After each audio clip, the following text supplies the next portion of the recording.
La siguiente plática magistral está a cargo de nuestro invitado de honor a este Mérida Entrepreneur Summit 2015, Mike Michalowicz, quien es autor de los bestsellers The Toilet Paper Entrepreneur, The Pumpkin Plan y Profit First. Además de ser empresario, imparte conferencias alrededor del mundo y hoy tenemos el honor de contar con su presencia. Les presento de nueva cuenta a Mike Michalowicz con la plática magistral The Pumpkin Plan.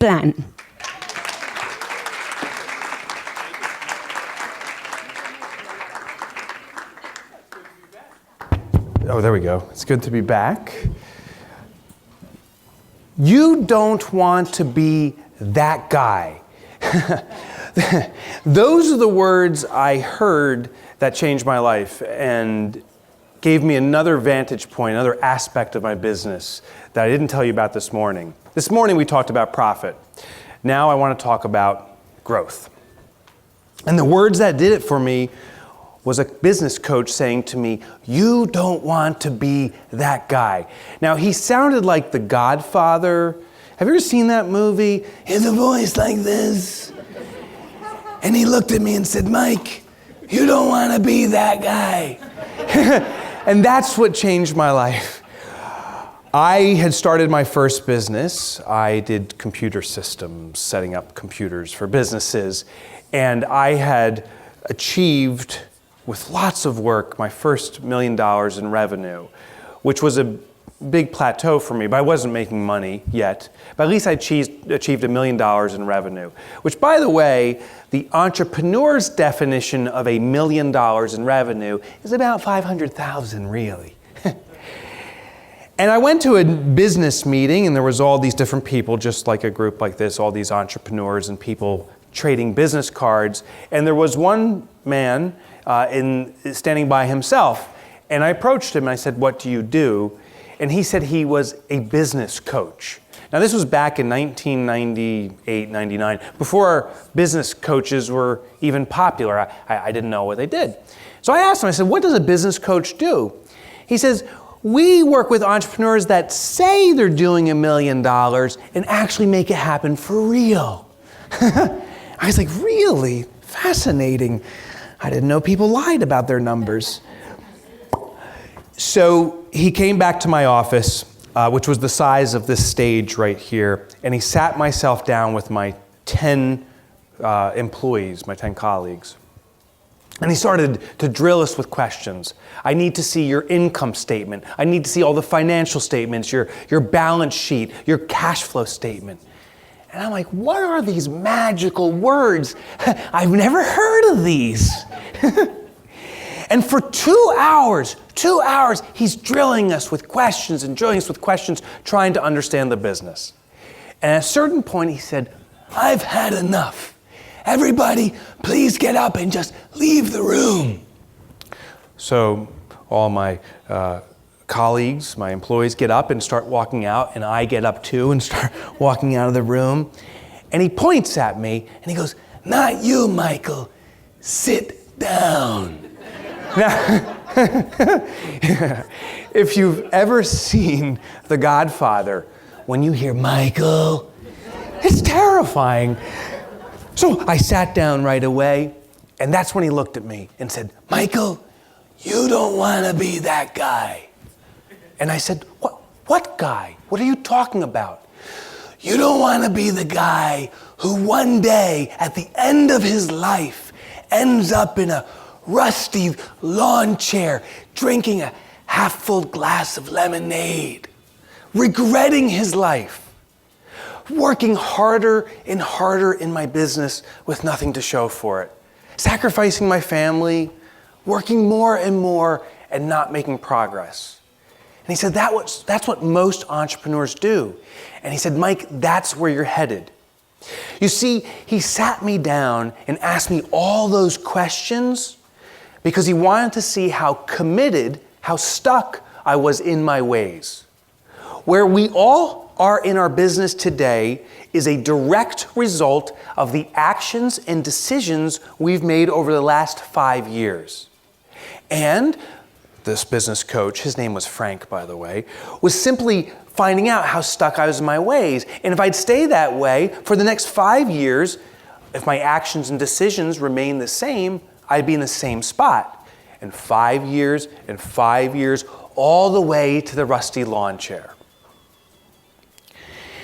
And he explained that many of us want to change where we're headed. We want to improve our businesses. We want to be more profitable, like we talked about this morning. We want to grow our businesses. We want to treat our employees magnificently well. But we don't, because it seems like it requires overwhelming amounts of change. We have to do so many different things, it's just too much. But Frank, my business coach, said no.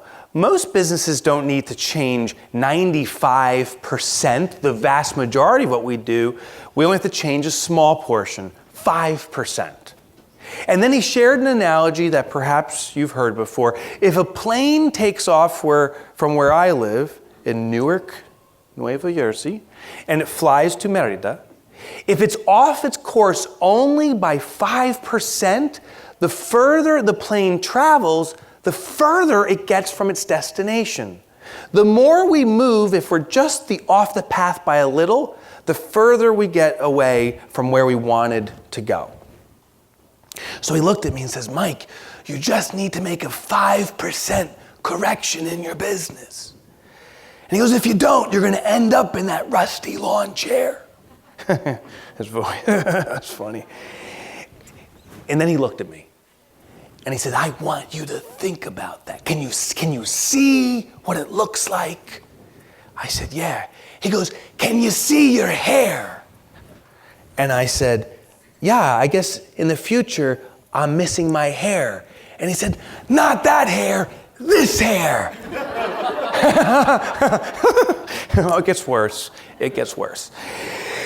So I'm sitting, asiento, right? I'm sitting in my asiento. And he walks to the door, he looks at me, and he says, can you see your future in that rusty lawn chair? And I said, yes.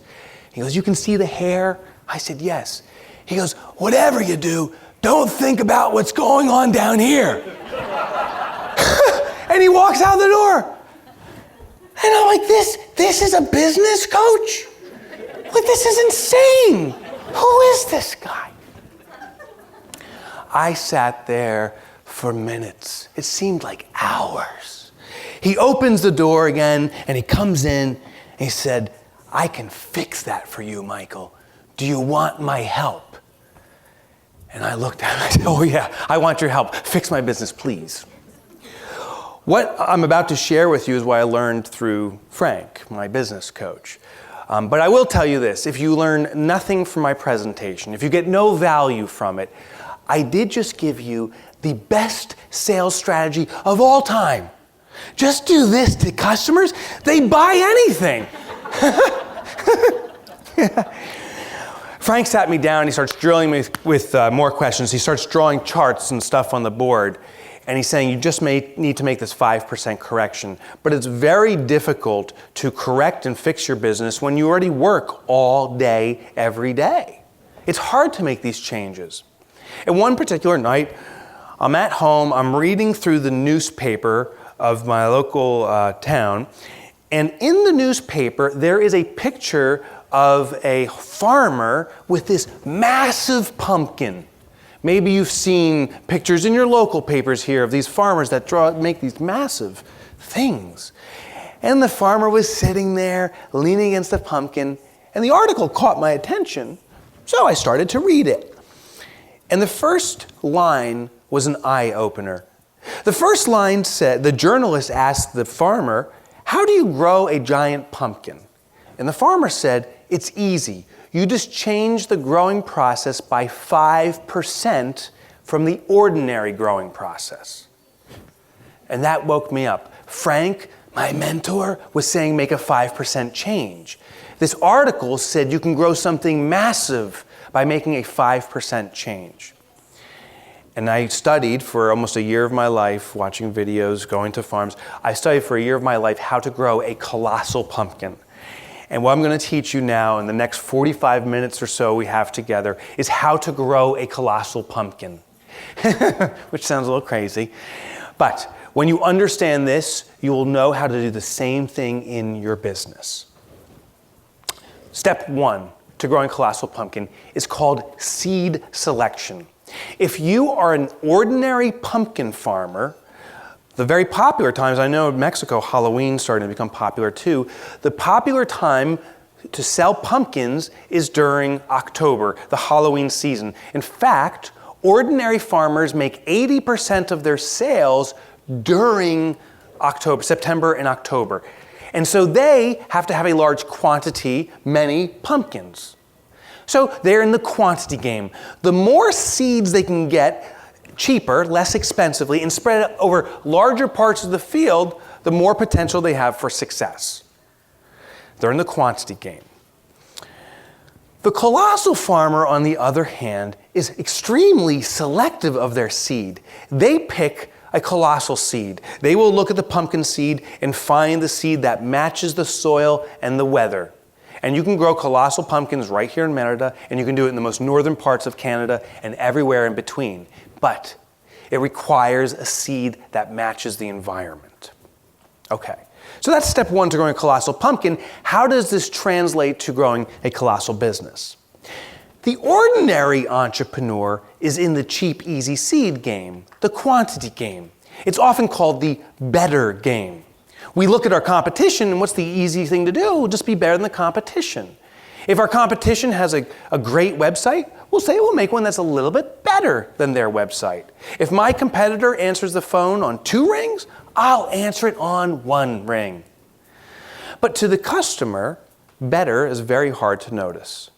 In fact, the colossal entrepreneur knows this inherently. The colossal seed, a colossal business, starts with uniqueness, being different, because different gets noticed. And in fact, the colossal seed has 3 elements, but we'll start with different, that kind of looks like the Olympic symbols. So if we take these 3 rings and lap them together or link them together, this starts to build the colossal seed for an entrepreneur. And the first part is being different.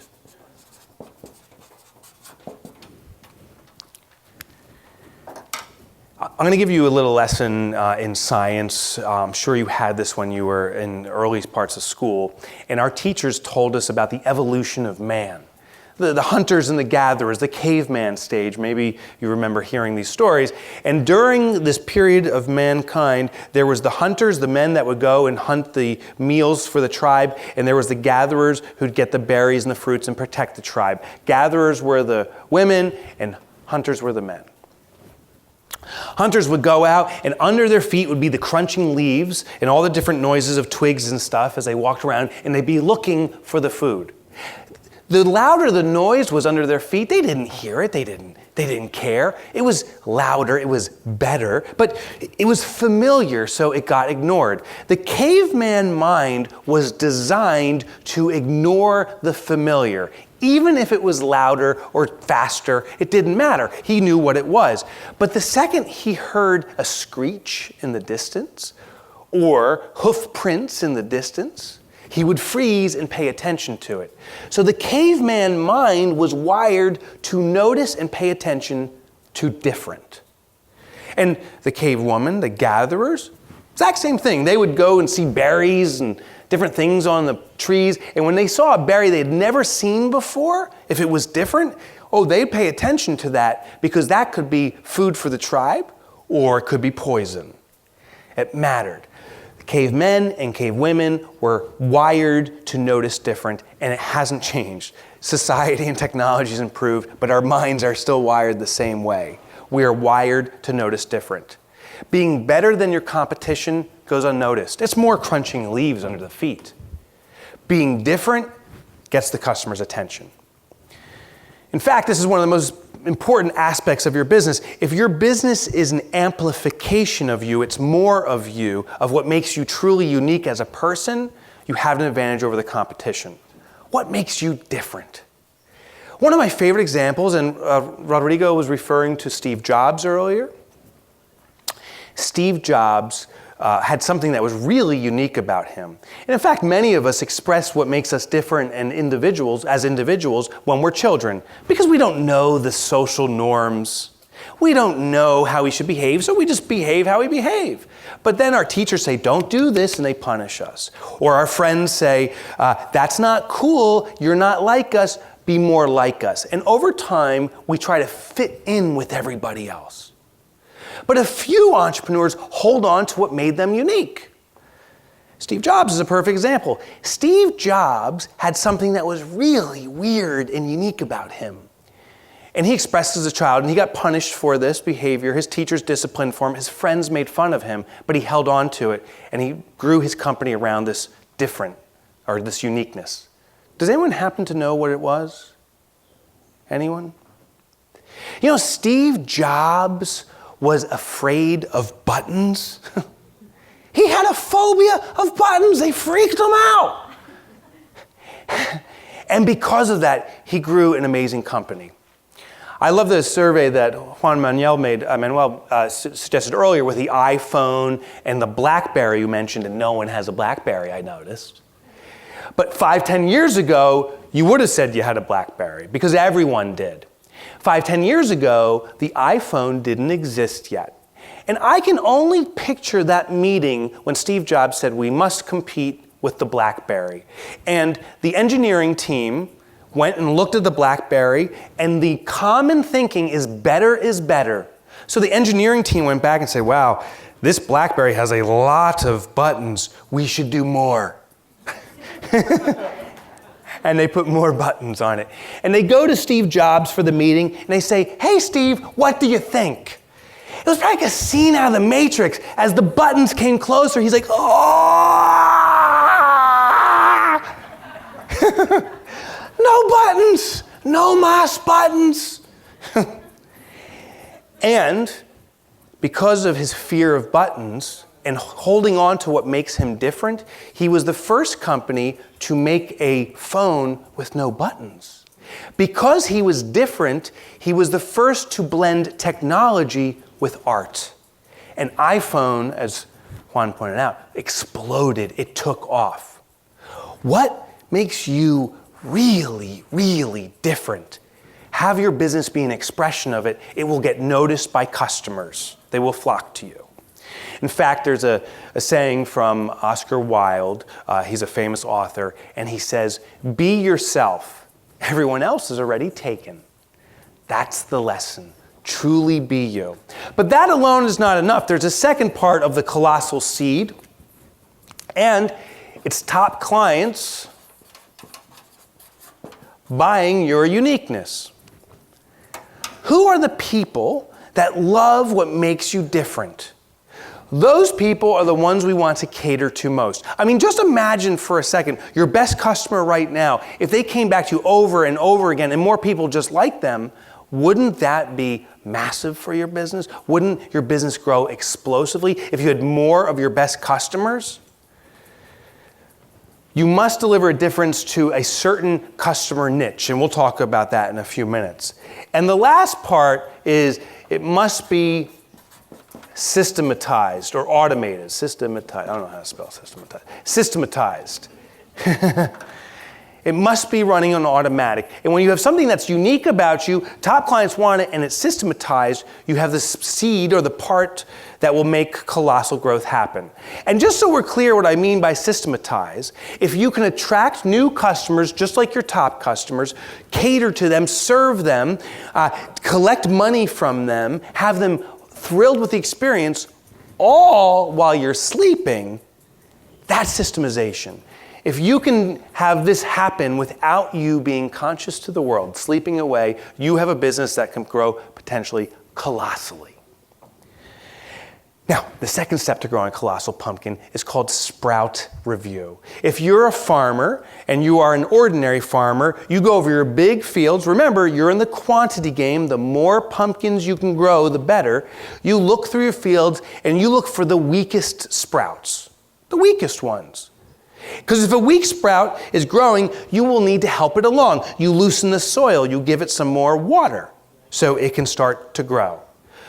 An ordinary farmer focuses on the weak.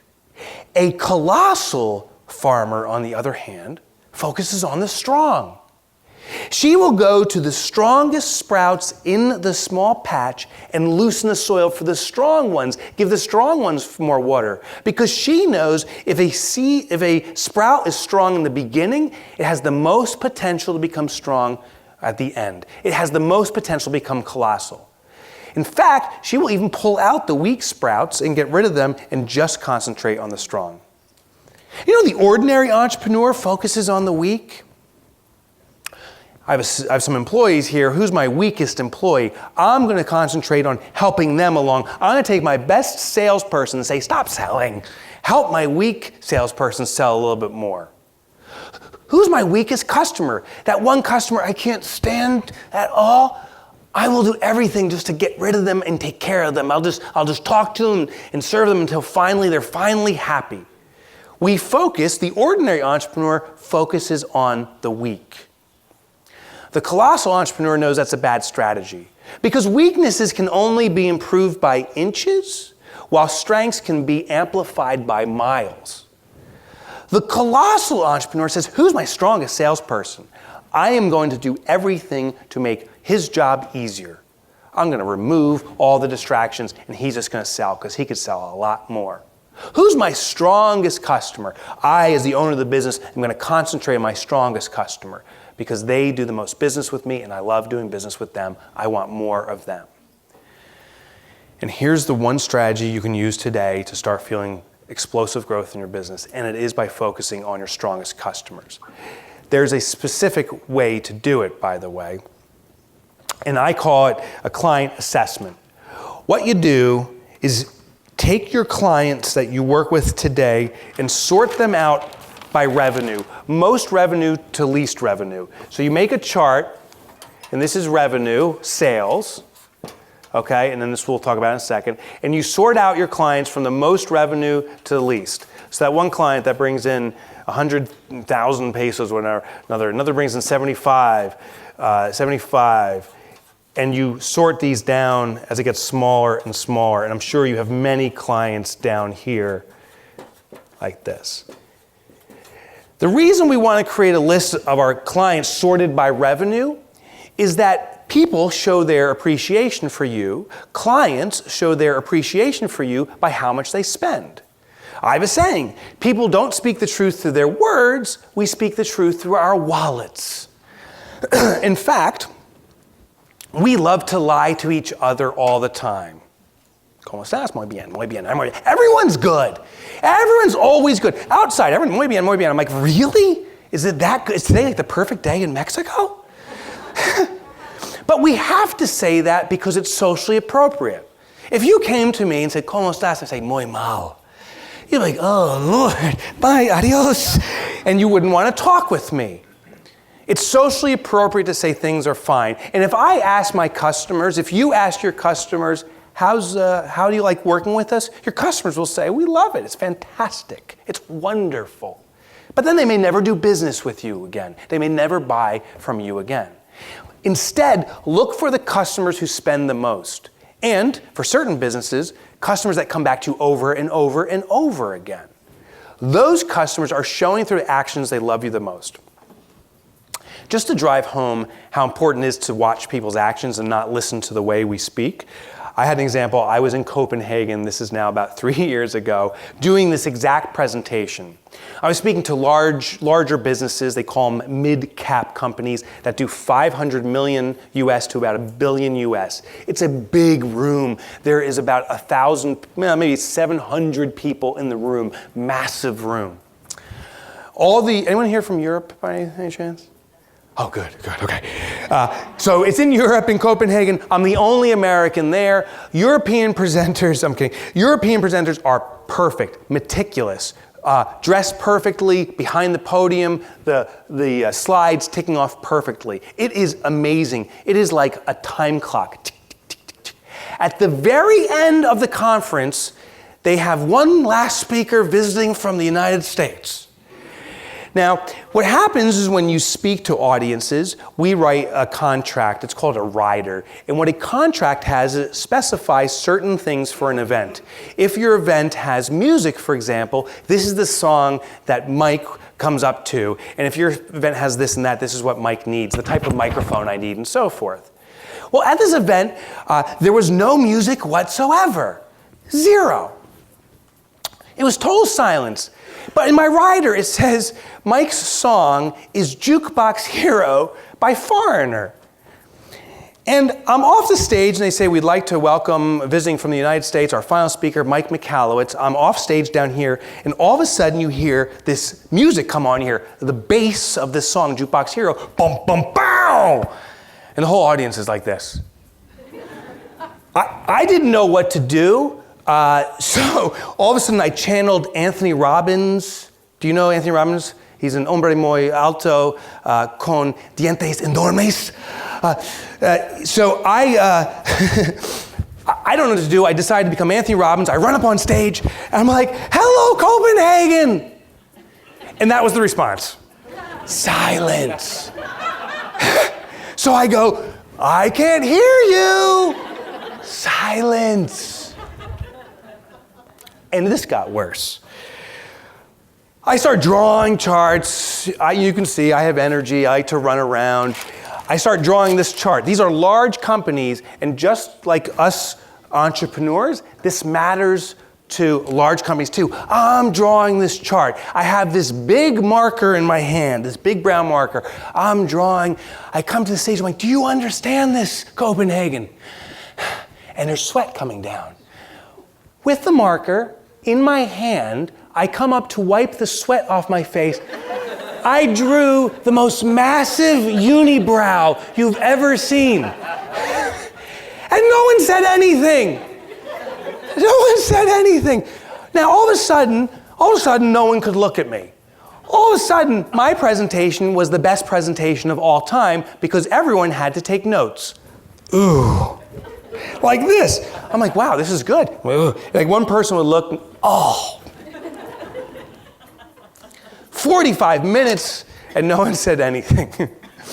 But that's the lesson. Do not judge people by our words. Judge us by our actions, what we do. If you ask your clients what they think of you, they won't tell you the truth because it's not appropriate. Everything is fine, but they'll never do business with you again. So, sort your clients by the money they spend. That is their action. But there's a second component you need to take, and I call it the cringe factor. It's real simple. Either the client gets a smiley face or a frowny face. When this customer calls you on the phone, and that phone call rings, are you like, yes, I love them. Hola, mi amor, right? Or are you like, oh gosh, I'll just, I don't know where my phone is anymore, and walk away.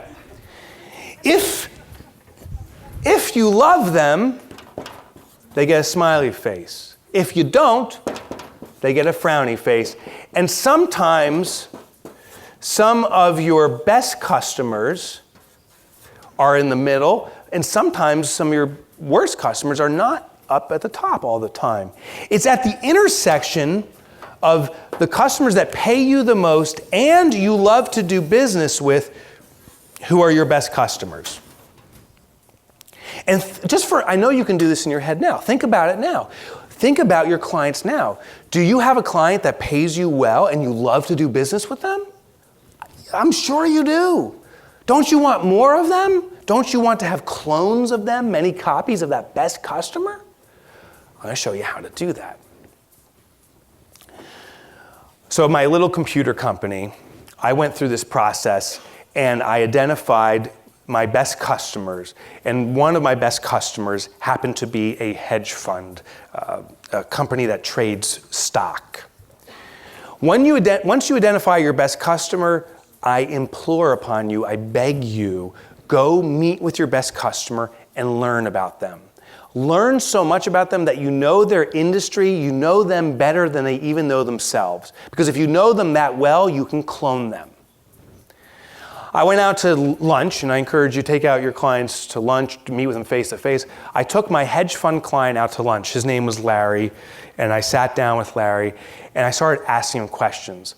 I found there's in fact 3 questions that if you ask your best customers 3 questions, you'll find not only how to serve them better, you'll find how to clone them too. I sat down with Larry. I said, Larry, you're my best client. I love doing business with you. I want to serve you even better. Let me ask you a few questions. First question to ask your clients, what am I doing right? I said, Larry, what am I doing right? Why do you keep doing business with me? And Larry looked at me and he said, you know, Mike, one thing I love about your computer business is when we have problems with our computer, your team comes out very quickly. Usually within 2 or 3 hours, you're at our offices and you're fixing the computer problem. I like that. That's good. Now, this is a little trick. When you ask your customers, what are you doing right? They will not tell you what you're doing right. They will tell you what they're observing, what matters to them. They, in fact, are telling you what you need to improve. See, when I asked Larry, what am I doing right? And he said, oh, you come on site within 2 or 3 hours. I knew if I could get my technicians on site to his office within minutes, within a half hour, he would be amazed.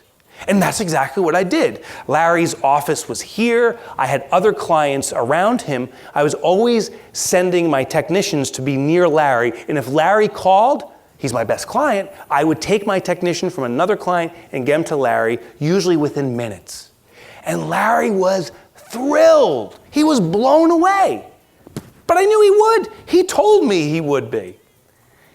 And he started doing more business with me. He started bragging about me to his other friends. This guy is so good. So ask your clients, what are you doing best? And then do it even better. The second question to ask, what am I doing wrong? But before you write that down, there's one problem with that question. People lie to you. Never, never forget the unibrow experience. People lie to you. If you ask your clients, what are you doing wrong? They won't tell you. Instead, there's a better question, a better way to ask it. I asked Larry, my hedge fund client, what's wrong with my industry? And it's an amazing question to ask what's wrong with the computer industry, because no longer is the conversation between Larry and me, it's a discussion about the guy outside the room. And the truth came out. He said, Mike, I've worked with other computer companies. You know, one thing that frustrates me is how much they bill for certain processes. The technology is so complex, I can't understand it. And I said, I better make sure that I make it very understandable. I better make sure I bill in a way that Larry understands. What he doesn't like about the industry is what he doesn't like about me. And when you ask your clients what's wrong with my industry, they will tell you what they don't like about you. But because they're not telling you to your face, they can say it honestly. Fix that. The third and final question to ask is, what other vendors are you currently working with? Not your competitors, but what other vendors? I was the computer guy to Larry. I asked him, like, who else do you work with? Who else serves you? He has security guards protecting this place. They have people that clean the facility. They have people that supply the furniture. That question is so important to cloning your business. I'll give you more details in a minute, but just write that down. What other vendors do you depend on? Oh, one other question. If you really want to get the truth out of your customers, if you really want them to speak the truth, Modelo is magic. It really is. Más Modelo, por favor. Yeah. Y Don Julio. That too. The third step to growing a colossal pumpkin. It's called the watering process. Now, if you own an ordinary farm, use a technique called saturation. Use a saturation system. If you fly in an airplane anywhere around this country or up in the United States, and you look down from the airplane, inevitably, you're going to see big circles and fields on the ground. Those are saturation systems. Big watering systems go above the ground, and very slowly they turn over and they drop tons of water on the plants. You've probably never even seen them running because they don't typically run during the day. The water evaporates away. So instead, they run at night. These systems go on. And they soak the little plants as much as they can because they only get one pass a day. And if you're in the quantity game, as many pumpkins as possible, that makes total sense. That's what you should do. But many plants die. The water comes down so fast, the little plant gets crushed or splits. Other plants drown, which means there gets too much water in the roots and the roots start to rot. You lose a lot of plants by saturating them. But who cares? You're in the quantity game. The more you grow, the better. Who cares if there's some loss? Colossal entrepreneurs do not use saturation. They use a process called quenching. Similar word, but a little bit different how it functions. Saturation is very intense, very fast. Quenching is just enough, just enough, just enough. Colossal entrepreneurs will go to the strongest sprout and give it just enough water and leave it alone. Come back a couple hours later, give it just enough water, and do that repeatedly. And it's at this stage that a colossal sprout starts growing explosively. It can grow at a rate of 10 times an ordinary pumpkin just by watering it like this. Of course, the question is, how does this translate into business? You know, the ordinary entrepreneur uses the technique called saturation. The old method, you don't see it too much anymore, but if you go to a meeting similar to this where there was networking, all these different entrepreneurs and salespeople in a room, everyone would have business cards and you'd be talking and eating and drinking coffee. And all of a sudden the door to the event would swing open, smoke would come rolling in, and a guy would come in like this with the spurs on the boots, right? And you think he's got two guns, ching, ching, ching, ching. But those are business cards. And ching, ching. And then he'd come up to each person and give you a business card. Oh, I don't know what you do, but it doesn't matter. You should be doing business with me. Here's my card, here's my card, here's my card. Card. Buy from me. You're sitting there, you're like, I have coffee, I have a croissant, I am safe. And he comes up to you and he looks at you and you look at him. He doesn't know where to put the card, and all of a sudden he just jams it in your mouth. And then he leaves. And he goes back to his office, and he sits next to the telephone, and he waits for it to ring, and it doesn't ring. The dial tone's there, it doesn't ring. What's going on? It's called saturation. It's offensive. It kills the roots of relationships. It's too intense, too fast. Now, of course, things have changed. We're a modern society. You don't give out business cards anymore. No, instead, we do this thing called remarketing. I don't know if you've heard of this, but maybe you've experienced it. My daughter recently became a driver, and I was just curious what cars cost, new cars and used cars, and see what it's expensive, by the way. But I was just looking. I looked at a Toyota Corolla, a green one. I'll never forget it. I went on Toyota's website. I said, okay, that's what a green Toyota Corolla costs. Then I'm on the internet, and I'm on another website, and all of a sudden there's that green Toyota Corolla. I go to another site, there's a green Toyota Corolla. The thing is chasing me everywhere. I hate the green Toyota Corolla. It's called remarketing. And what these businesses are trying to do is, since I looked at it once, if they keep on putting it in front of my face enough times, maybe I'll buy it. No, I hate it. I hate Toyota. But quenching works. Quenching works, a subtle difference. Quenching is where you go to your best clients and start appearing there frequently, but not to sell, but to educate. When you meet with your best customer, ask them where they go. What magazines do you read? What events do you go to? Do you go to the Entrepreneurial Summit in Mérida? Where do you go? Because there's a saying that birds of a feather flock together. People that are similar go to where people are similar. Your best client is going to places where their clones are hanging out. I suspect if any of us sat down and I asked you, tell me about your 5 best friends, they'd be just like you. They would be just like you. And that's true for your best client. She is going with other clients just like her. The question is, where's she going? And simple, ask them. I asked Larry, the hedge fund guy, I said, do you go to entrepreneurial summits? I love these things. He said, no, I don't. He goes, that's for entrepreneurs. I am a hedge fund manager. I go to a hedge fund conference. Okay, where are those? And he told me the two that happen in the United States, and I started going to these events. Just appearing, not to sell, just to meet people. Larry's everywhere. My best clients were everywhere there, and I was just appearing. I said, what magazines do you read? There's always entrepreneurial magazines and stuff. Do you read these magazines? He said, no. He goes, there's one magazine we read. It's called Marhedge, something I'm sure no one in here has ever heard of, and I hadn't heard of it. But they write a magazine only for hedge funds. So I called that magazine and said, hey, I install computers for hedge funds. May I start writing for you? And they said, sure. We've actually never had anyone call and offer to write about technology for our magazine, especially for hedge funds. We'll take you. And they said, oh, but we got one problem. We can only pay you $500 for an article. This is my evil thinking beard right here. I'm like, yes, you'll pay me money? Okay. Es bueno. And they paid me to advertise to my clients. Unbelievable.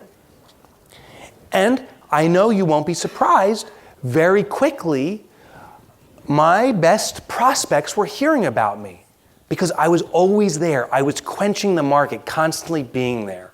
So my question for you is, who is your best favorite client? Learn about them. Ask them what they read, where they go, what they do, because other people identical to them are there also. And then your job is just to appear there constantly. And very quickly, within months, a year at the most, you'll be recognized because you're always there from their perspective. It's called quenching. This ties into a behavioral aspect. We were talking about that this morning, different behaviors. And it ties into a behavioral aspect called frequency. Now, frequency, how this works is the more frequently we experience something or someone, the more we automatically trust it. And a lot of people hear that and they say, well, that's not really true. I'm a very good judge of character. When I meet someone for the first time, it doesn't mean I trust them. If I see them over and over again, I'm not going to like them more, Mike. But I'm sure it's happened to you. You ever drink Coca-Cola? Does everyone here know Coca-Cola? Right? Everyone know? Of course you know Coca-Cola. Do you know they are the masters of quenching of this process? I don't know if you watched the Olympics. The last Olympics were in London, I think. I was watching the Olympics. Michael Phelps. Yes, thank you.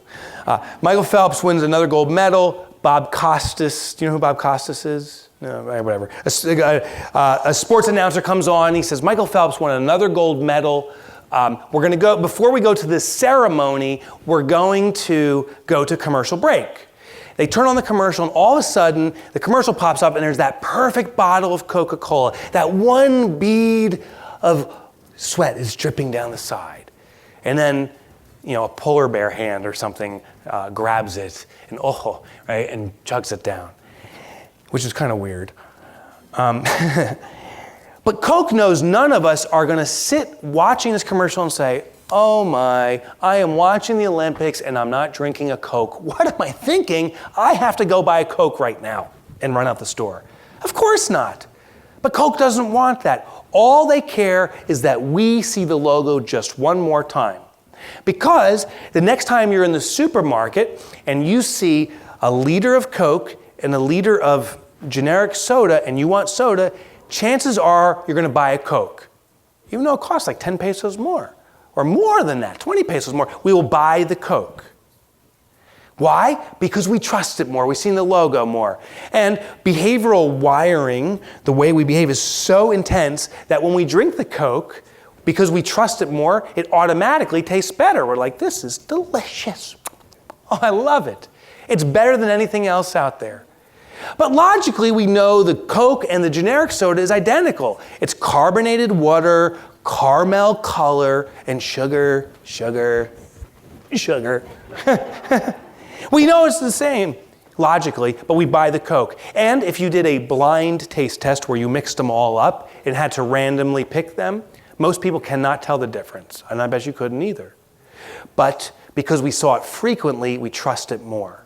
The more you appear in front of your best clients where they congregate, the more they'll trust you. One other just real quick story about the power of frequency. When I sold my second company, I sold it, I told you this morning, to a company called Robert Half International, a big company. And when I sold my company, we went to a meeting room that was even bigger than this room. And the conference table is from that side of the room to this side of the room. And I'm sitting over there with my business partner, and the person that's managing the purchase, his name was John, is sitting all the way at that end of the table. And there's all these different people in suits in between. We negotiate, everything's done, the deal is done, a big check comes across the table. I think I told you about that. I looked at the check, I'm like, oh, this is good. This is good. And then they walk you to your meeting, your office, my new office. In New York City, on Avenue of the Americas, you've seen it on television if you haven't been there, Rockefeller Center, the big Christmas tree. My office looked at that.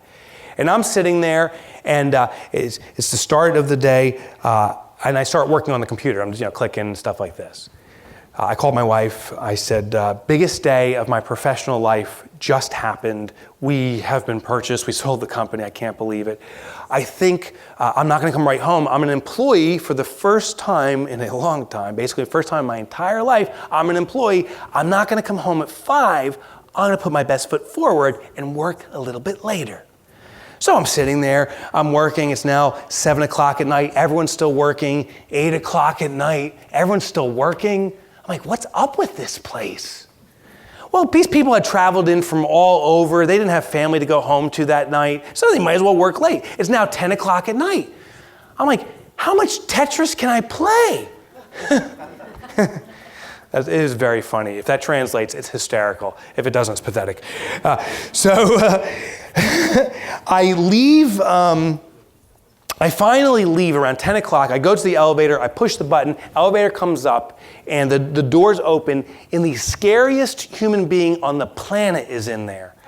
Does everyone know Freddy Krueger? All right. Freddy Krueger as muy guapo compared to this guy, right? That's how scary he was. And he's sitting there and he's smoking a cigarette like this, and he takes a drag, he throws at my foot and he goes, "You gonna get in?" The only voice impersonation I can do is The Godfather. You gotta, and I looked at him. Now, maybe you haven't sold a business before, but have you ever had this, that you are a professional business person and you're about to get murdered? Because let me tell you what happens. Your brain splits in half. This brain sees Freddy Krueger in front of you and says, "Walk in like a man." This side says, at a very high pitch, "Run as fast as you can." And what happens when your brain does this, your body follows the two instructions. This side says, "Walk in like a man," and this one says, "Run away."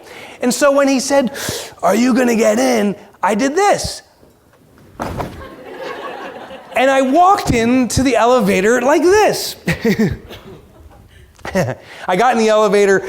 This is the safest way to go in an elevator when you're about to get murdered. I was like this. Elevator goes down. He didn't kill me, obviously. He leaves. 2 days later, I go back. I'm working. I push the button. Opens up. Freddy Krueger. Oh. I go back in. Doesn't kill me. A few days later, 4 or 5 times, I saw Krueger. But by the 5th time, I'm like, "Hey, buddy, how are you? Good. Here's a new set of claws for you." The more frequently I saw him, the more I trusted him, the safer I felt with him. That's the moral of the story. If your business appears in front of your customers more, they'll trust you more. And you're not as scary as Freddy Krueger. Just appear where your best customers are going over and over and over, and you'll win their trust. The 4th step to growing a colossal pumpkin It's called root analysis. Roots are what are underground, and if you're an ordinary pumpkin farmer, again, you're in the quantity game, you don't look at the root system underground. You don't have time. You just look at the surface level. You look all around the surface, and if you see a diseased plant, you throw chemicals down to fix it, and you can carry on. You look only at the surface level. A colossal farmer, on the other hand, looks at the root system. They have specialized glasses that look like this, and they can look underground with these things. Firefighters use these. Bomberos, right? Bomberos use these. Was I even close to pronunciation? Yeah, más o menos. Yeah, very impressive, right? So they walk around with these farmers, and they can see underground. And I just can feel, I know by the energy here, that many of you are thinking about no longer being an entrepreneur and you want to be a pumpkin farmer. I get it. Welcome. I want to tell you something about this part of pumpkin farming, colossal pumpkin farming. Those glasses can see through the ground and look at the root system, but they can also see through your clothing. Yeah, I didn't know that myself. And they have a favorite trick. I remember 4 or 5 people around the farm doing this, and I'm all interested, I'm looking, I'm watching. All at the same time, I'm standing here, all at the same time, they come, they look up at me, and they go, ooh, sorry. All right, if you got that, shame on you. If you didn't, God bless you. The root system is critical. The root system's critical. It can literally, a root for colossal pumpkins can get to about this size, pipes that come in and out of our homes. And a pumpkin in its final growing stages, that root system will allow the pumpkin to put on 50 pounds a day or more. They start growing explosively at this stage. That root system, if it gets diseased, if one animal bites it underground like a gopher, it kills the entire plant. That must be protected. So how does this translate to entrepreneurship? Do you know the ordinary entrepreneur focuses just on the surface level? You know, what's going on at the surface level? In fact, one of the most common surface level techniques is a technique of growing my business by asking for referrals. Maybe you've done this. Maybe you've been trained on this. You go to a customer that just bought something from you, and you say, thank you for the purchase. How was your experience? Customer says, it was fantastic. Probably lying to you, unibrow, but whatever. When we hear that they had a good experience, we're told to take the next step. We're told to ask them for a referral. I am so happy you had a good experience with our business. Would you happen to have any other colleagues or perhaps friends or family that would also like to buy from us? Right? And then the customer, they think, and they're like, oh, okay. And they write down a number that's not even a real phone number. We usually get a bad referral. Now why? Why don't they give us good referrals? Because if you think from the customer's vantage point, giving a referral is a bad move. First of all, it's a little bit offensive. I just took money from you, and I'm holding your check and saying, oh, I'm sorry, your money's not good enough. I need your family too. Right? It's offensive. But it gets even worse. It causes what's called dilution. And dilution means the lack of attention. If you refer me to someone else, I don't have time to pay attention to you because I'm looking over here. So why would anyone want to give us a referral? Colossal entrepreneurs know a far superior way.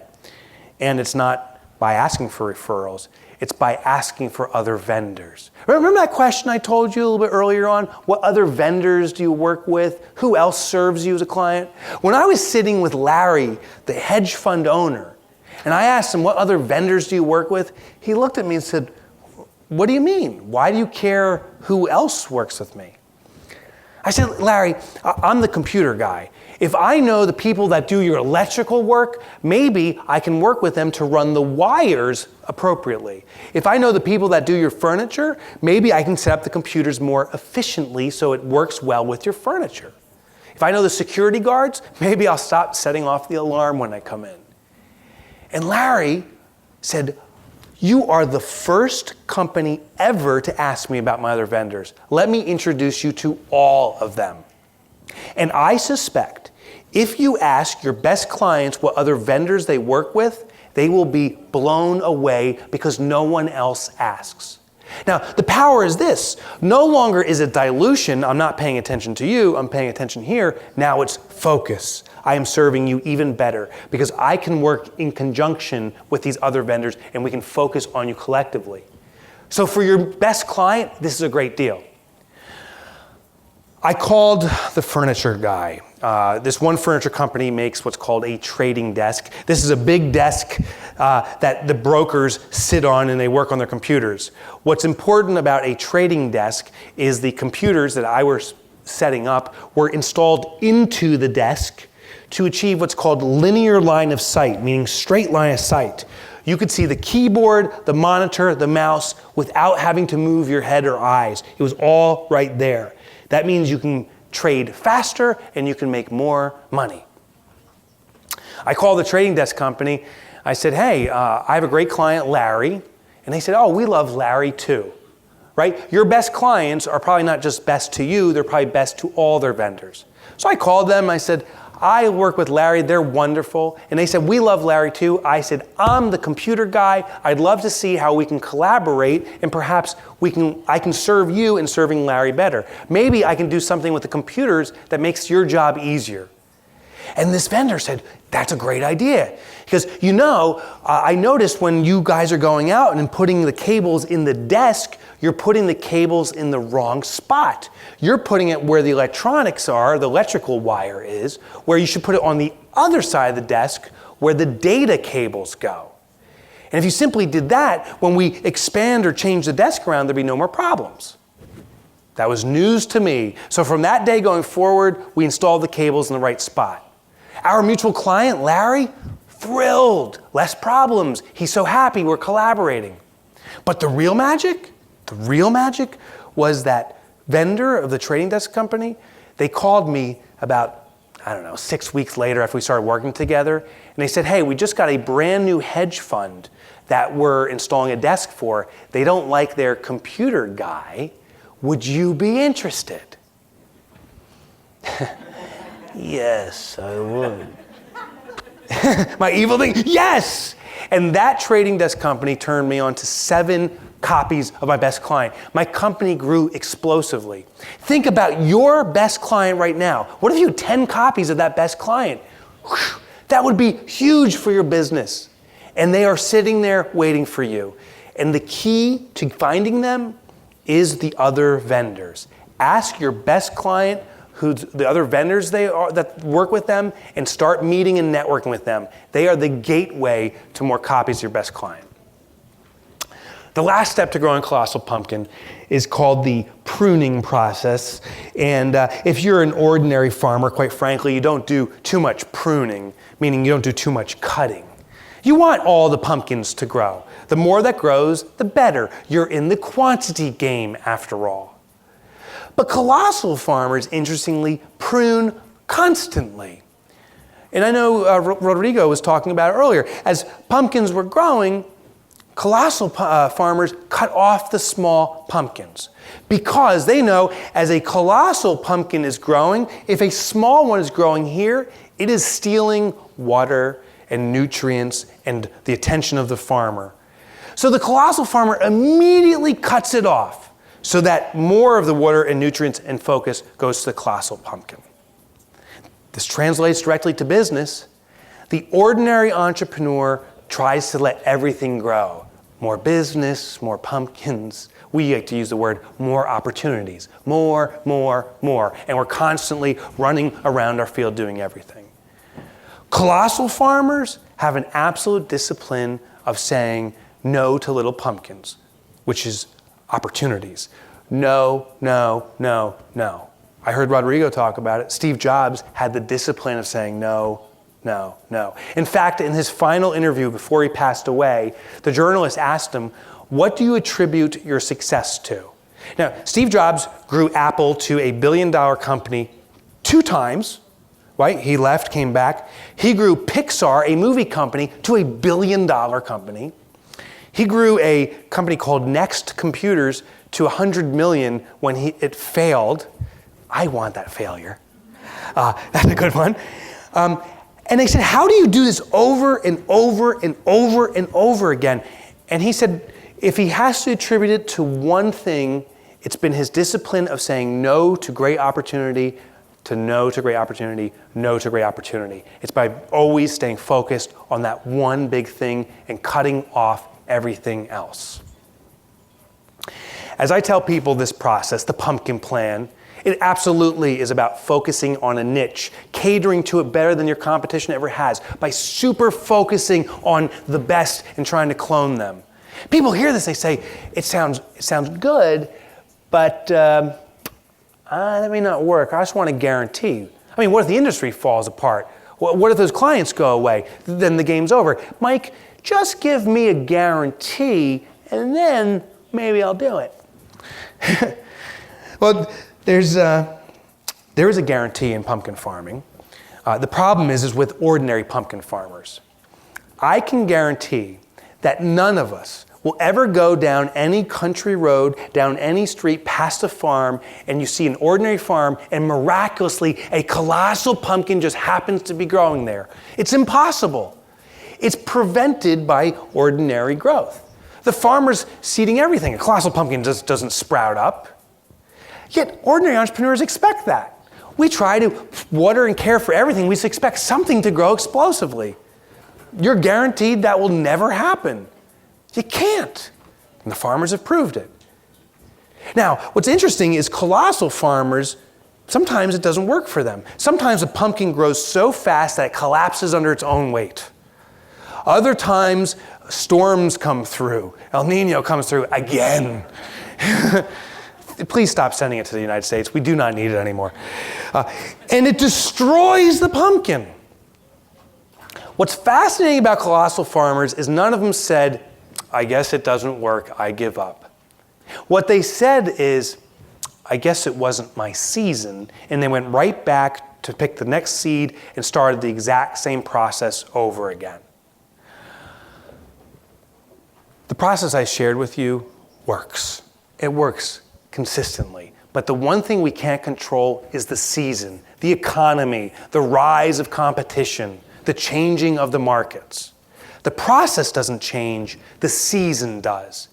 If you have the colossal discipline, you'll just plant the seed and do everything to help it along and keep on doing it until it matches up with the season. And when that happens, explosive growth happens. You have to stick with the process. Frank, my business coach, who talks like the Godfather, I still see him occasionally, maybe only about once a year now. But I even saw him about 6 months ago. He's quite old now. His wife is extremely ill, unfortunately, and Frank is a full-time caregiver for his wife. But we usually meet at his house. And this one time, I went there and knocked on the door. Frank opens it. Yeah, how you doing, Mike? I said, hey, Frank, I'm here for our meeting. He says, oh, wonderful. I have a caregiver, a nurse, here to take care of Olivia. Why don't we go out? I want to get out of the house for a little bit. I said, great. He goes, why don't we go down to the local Chili's? And I say, okay, but it's 9:30 in the morning. And he goes, I have a coupon. So, okay. So we go down there. This is not a steering wheel. This is a hamburger. We get to Chili's, and I start eating my hamburger, and it hit me. It hit me this year. I said, Frank, the first time we met, you came into my office, and you said, you don't want to be that guy, and you did this and that and this. I said, why? ¿Por qué? Why would you do that? And he starts laughing. He goes, I do that with everybody I meet. I'm like, oh, geez. Yeah, you're an interesting date. So I go, why do you always say that? Now, Frank has worked with about 100 entrepreneurs. This entire room represents about the number of people he's worked with in his life. He says, when I meet with entrepreneurs, I tell them the pumpkin plan. I tell them that their business is here and they really want to be here. But they don't do it because this is a leap of faith. Doing what I just told you, it works, but it's scary, so it's much more comfortable to stay right where we are. He said there's only one way he's found that he's been able to get people to start doing this pumpkin plan, and it's to be more afraid of where you are today. Think about your rusty lawn chair, get really scared of that, and then you may take the leap to the pumpkin plan. So that's what I want you to think about. Where your business sits today, right now, right here in this room, is a result of your actions and your decisions over the past 5 years. Why do I know that? The seasons have changed. The entire economy has collapsed and now it's booming. It happens over and over again. Competition has grown and competition's collapsed. The seasons have shifted around. But where we sit today, if we continue to make the same actions and make the same decisions, will be no different. Think about where you are today, and if you're not happy with it, imagine going all the way to that rusty lawn chair, that last moment of your life. It's going to be the same spot. If you don't want that, maybe it's time you take a leap to the pumpkin plan. Gracias. Gracias. Gracias. Gracias. Thank you very much, Mike. Si alguien tiene alguna pregunta. I frequent a place where there are many possible clients. Can or should I reach them and maybe offer a discount, or should I wait for them to reach me? My product is very visible. So the question is, if you frequent a place where there's many clients, my question to you, are the clients very similar? If you say that your business can serve anybody in the world, maybe that's true, but everyone has their own unique individual needs. We have to change everything we do. If you want to experience colossal growth, you want to serve the same customer with the same need over and over again. That's where efficiencies happen. That's why I want you to picture your best client. Imagine exact copycats. For me, Larry, Larry, Larry, Larry, it's the same solution, and I can do it like this. If you have many clients, a variety of clients, it's very hard to do. So before you start marketing to them, before you try to encourage them through discounts or selling to them in any special fashion, first figure out who your best customers are and only sell to where your best customers, the clones of your best customers are. I have a tourism business, so I don't have one good client. Can I apply the plan to a kind of client? Yeah, that's exactly right. Mm-hmm. So I presented back in New York at Yankee Stadium to the funeral directors of America. And as I'm presenting, saying, what clients buy from you over and over again? One person raised his hand and said, Pregunta, our clients just buy one time and then they're dead. I get it. Some businesses are like that. Then you look for a commonality in the type of customer. Is it male or female? How old are they? What is their background? And for the example, with the funeral directors, we found Italians, with one guy, the Italian community was perfect. And once he identified that was his best customer, the type of community, they started making the funeral arrangements around Italian traditions. Certain meals and so forth were created. They were able to cater so well to the Italian community that they became recognized as the best funeral home for the Italian community. So if you don't have one customer that comes back and over again, look for the type of customer, that community, what makes them unique, and cater to that community better than anyone else ever does, and then you'll start to grow colossally. How to apply the root analysis for restaurants, asking clients for their other vendors. Yeah, so I worked with a restaurant. And this one particular restaurant, and I actually wrote about this in my book, in the Pumpkin Plan. We interviewed this restaurant, and I said, ask your customers what other vendors they use. And they found that some of the customers, the best customers, were actually businessmen, specifically lawyers, that were coming to this restaurant and doing business there. And we asked them, why do you do business here? Because it's a very quiet environment. It's kind of in a secluded area, so we can have confidential meetings over a meal. Then we said, what other vendors do you depend on? And they said, well, we take a limousine here often, that we'll take our customer in by limousine. So this restaurant called the limousine business and said, hey, you're bringing some of our clients here. What can we do to serve you better? The limousine company said, when our drivers come, they sit down the block and sometimes get tickets there from the police. Other times, they sit there for 3 hours because these meetings go very long and they're hungry. I don't know if we're asking too much, but there's something we can do. So this restaurant set up special parking just for the limousines. When the limousine driver pulls up, a waiter will come out the back door and feed the limousine driver.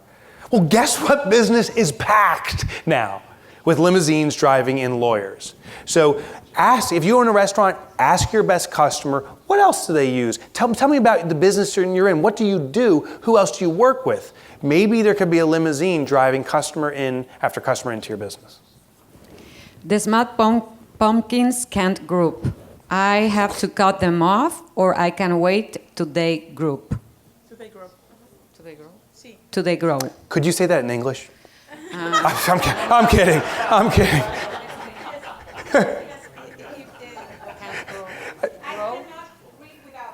But I think what the question means is that if I have small pumpkins, should I just leave them and wait for them to grow? Like, I guess they mean this is a customer that looks like it's not that great, but maybe if I wait. Okay, right. So many of us will plant multiple seeds. We'll start a business here, start a business there, start a business here, start a business there. In fact, that's what I did. I started, as I told you, as an angel investor this morning, 10 or 15 businesses. You cannot cater to all your businesses equally well. And so my attention was spread out. Think about it. If you have 2 or 3 businesses and one of your competitors has just one business competing against you, and that's all he does every single waking second, he has an advantage over you. Because I have to do this and sometimes jump here and then come back. It's always focus that makes the elite. And you know this with athletes. Look at any athlete. The best football athletes, the best any sport, basketball. The best athletes don't play football on Saturday. Go play basketball and get a little, golf in. I don't know why you're golfing like this. That's very bad form. It's probably how they golf because they're doing too many sports. The best athletes focus on one sport and take it to a level that's that much better than all the competition. And this is the group that gets all the rewards and recognition. This is true in the athletics of business. To be the best, you have to get this much better than everybody else. And the only way to do that is by focus, focus, focus. Nosotros quedamos con el hotel que íbamos a terminar a las 6, pero también quedamos con ustedes de que no nos queremos ir hasta que contestemos todas sus dudas y todas sus preguntas. Y nosotros, mientras empezamos a desocupar, estamos aquí para seguir respondiendo preguntas. Solamente por mi parte quiero pasarle el micrófono a Juan Manuel, a Rodrigo y a Mike para que den una despedida formal de este primer Summit en Mérida. Rodrigo. Gracias. Gracias, pues muchas gracias por haber venido, por haber confiado. Esperamos que les hayamos dejado información muy valiosa. Queremos hacer esto cada año y seguir trayendo speakers de la talla de Mike. Y bueno, vamos a ver qué tantos emprendedores están interesados. Pero bueno, ese es nuestro objetivo. Muchas gracias por confiar por nosotros. Sigan aprendiendo. Y yo lo más dejaría una reflexión que es bien importante, que en todo proceso de transformación en la vida, todo no hay atajos, no hay, hay pasos que hay que seguir, pero no hay atajos. Y vivimos siempre en un mundo, como decía Mike, donde tómate la píldora y vas a enflacar, haz así y vas a enflacar, todo rápido, gratificación instantánea. El crecimiento, la verdadera transformación personal o empresarial, no hay atajos. Hay que ir poco a poco y ir por los pasos adecuados. Yo sí les puedo decir que el día de hoy les dimos información súper valiosa. Si ustedes siguen esto que les comentamos de alguna u otra forma, yo les puedo garantizar que van a tener excelentes resultados. Si siguen algunas de las cosas que dijimos, si siguen todas más, de verdad les conjugamos información que allá afuera le llevaría a muchos emprendedores muchos años de prueba y error, de ver qué funciona y qué no funciona, aprendiendo a manejar Boeings durante años para darse cuenta pues, que no era lo que necesitaban. Gracias.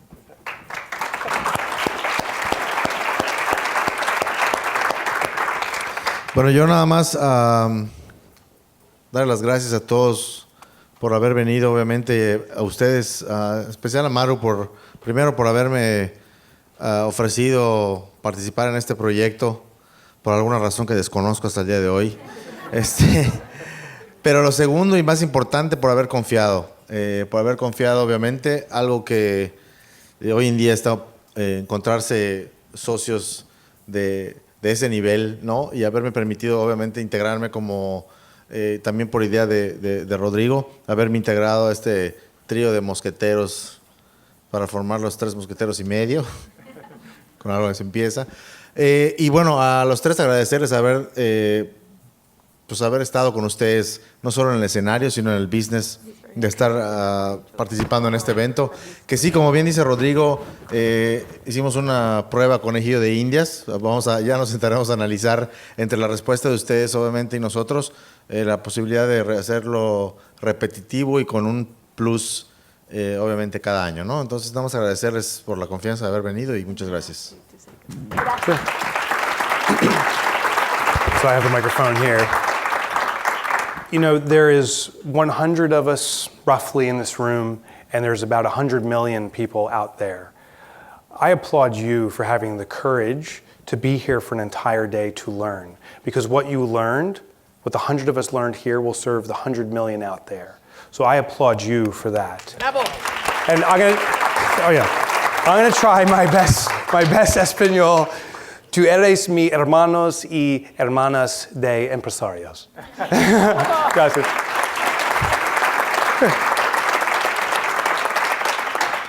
Queridos colegas, hace 2 años que Rodrigo Ladaga empuja y empuja, no voy a decir el verbo porque es un poco prosaico, para que hagamos este summit. Y la verdad es que siempre le dije, yo no puedo, yo no sé hacer esto, no me considero fuerte para hacer esto, por eso te llamé, Juan Manuel, y quiero reconocer que la verdad, el 80% de las razones que están ustedes aquí es por el trabajo dedicado, enfocado de Juan Manuel y su equipo en González Ponce Consultores. Así que muchísimas gracias de verdad, porque hicieron un trabajo sensacional, llamando a la gente, mandando facturas, llevando los boletos a la casa, etcétera. Estábamos hablando hace unas semanas de que nosotros esperábamos un número un poco más elevado y estábamos considerando si se daban boletos, si se daban rebajas y qué. Pero después analizamos que en realidad tenemos que ser ejemplo de emprendedurismo. Y la verdad es que cuando comienzas una empresa, cuando comienzas un plan como este, no necesariamente al día siguiente se vuelve exitoso. No porque anuncies una empresa, no porque abras tu tienda, a los 3 días ya van a estar enfilándose las decenas de miles de personas. Este es el comienzo, como todo, es el primer paso de un viaje de 1000 kilómetros.